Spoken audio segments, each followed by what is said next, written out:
Hello கனிங் channel people. நம்மளோட பொன்னி சீரியலில் நடிச்சிட்டு இருந்த மூர்த்தி கதாபாத்திரத்தில் நடிச்சிட்டு இருந்த நம்மளோட நேத்ரன் அவர்களை வந்து திடீர்னு இப்போ உயிரிழந்துட்டார் அப்படின்ற விஷயம் சோசியல் மீடியாவில் வைரலாக ஆரம்பிச்சிச்சு. மெயினாக கேன்சரால் அவர் வந்து தொற்று நோயால் அனுபவிச்சுட்டு இருந்தார் அப்படின்னு சொல்லி நமக்கு நல்லாவே தெரியும். ஸோ அப்படி இருக்கும் சமயத்தில் அவங்க வீட்டில் நடந்த நிறைய விஷயங்கள் இப்போ ட்ரெண்ட் ஆகிட்டு இருக்குது சோசியல் மீடியாவில். இப்போ அதில் முக்கியமான ஒரு மேட்ரு என்ன அப்படின்னு பார்த்தீங்கன்னா, நேத்ரன் கழுத்தில் கட்டின தாலியை வந்து நம்ம தீபா வந்து என்ன பண்ணாங்க அப்படின்ற விஷயங்கள் தான் இப்போ வந்து சோசியல் மீடியாவில் செம்ம வைரலாக போக ஆரம்பிச்சு. ஸோ அது என்னன்னு சொல்லி சொல்கிறேன் வாங்க. முதல் மேட்ரு என்ன அப்படின்னு பார்த்தீங்கன்னா, வீட்டில் இருந்த எல்லா பொருளையுமே ஃபஸ்ட்டு டிஸ்போசஸ் பண்ணியிருக்காங்க. அதுக்கப்புறம் வந்து நேத்ரன் கட்டின தாலியுமே வந்து கேட்கணும் அப்படின்னு சொல்லி கேட்கும்போது இவங்க இல்லை, என்னால் அதை தர முடியாது, நான் வந்து இந்த தாலியை வந்து கழுத்தோடு வச்சுக்க தான் ஆசைப்பட்றேன், என்னோடய கணவர் என் கூட இருக்கிறத தான் நான் இன்னும் நம்புகிறேன், அவர் என்கிட்ட சொல்லிட்டும் போயிருக்காரு, ஸோ அதனால் அந்த தாலியை நான் வந்து கொடுக்க மாட்டேன். அது மட்டும் இல்லாமல் அவரோட கழுத்தில் அவரோட கையிலலாம் வந்து செயின் அப்புறம் வந்து ஒரு மோதிரம்லாம் வந்து வச்சுருந்துருக்காரு. அந்த மோதிரத்தில் நாங்கள் ஃபேமிலியாக இருக்க ஃபோட்டோவை வந்து அதில் வந்து பின் பண்ணி வச்சுருந்துருப்பார். ஸோ அந்த ஃபோட்டோ போட்ட அந்த மோதிரம் அவர் கையிலே இருந்திருக்கு. அந்த மோதிரத்தோடு நான் எடுத்து அந்த தாலியில் மாட்டிக்க நான் வந்து விரும்புகிறேன், அதை செயின் மாதிரியே நான் போட்டுக்க விரும்புகிறேன் அப்படின்னு சொல்லியிருக்கிறாங்க. ஸோ அதனால் வந்து இதை யாரும் வந்து எனக்கு வந்து தடுக்காதீங்க, என்னை யாரும் இடையூறு செய்யாதீங்க, எனக்கு இப்படி தான் பிடிச்சிருக்கு. ஸோ அதனால் வந்து அவரோட கட்டின தாலியை நான் வந்து அவரோட நினைவாக என் கழுத்திலே நான் வந்து வச்சுக்கிறது தான் நல்லதுன்னு சொல்லி நான் நினைக்கிறேன் அப்படின்னு சொல்லி அவங்க அம்மா சொல்லியிருக்காங்க. ஸோ இந்த விஷயம் சோஷியல் மீடியாவில் படு வைரலாக ஆரம்பிச்சிருக்கு. ஸோ நிறைய பேர் இதை வந்து ட்ரெண்ட் பண்ண ஆரம்பிச்சிருக்காங்க.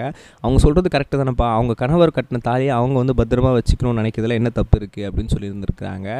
ஸோ இந்த விஷயம் தான் சோஷியல் மீடியாவில் செம்ம வைரலாக போயிட்டுருக்கு. நேத்ரன் சார் தீபா மேடம் பொறுத்த வரைக்கும் செம்ம வந்து ஒரு க்யூட்டஸ்ட் கப்பிள். நிறைய வந்து சோஷியல் மீடியா ரீல்ஸில் அப்லோட் பண்ணியிருக்காங்க.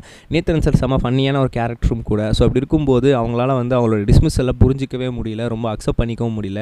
ஸோ அதனால தான் அவங்க நினைவாக நிறைய விஷயங்கள் எடுத்து வந்துட்டு இருக்காங்க. அந்த வகையில் தான் அந்த தாலியை வந்து எடுத்து வச்சுட்டு வந்துருக்காங்க. ஸோ இந்த விஷயம் பற்றி சோஷியல் மீடியாவில் பேசிகிட்டு இருக்காங்க. இதை பற்றி நீங்கள் என்ன நினைக்கிறீங்க அப்படின்னு சொல்லி மறக்காம கமெண்ட் செக்ஷனில் பதிவு பண்ணிட்டு போங்க.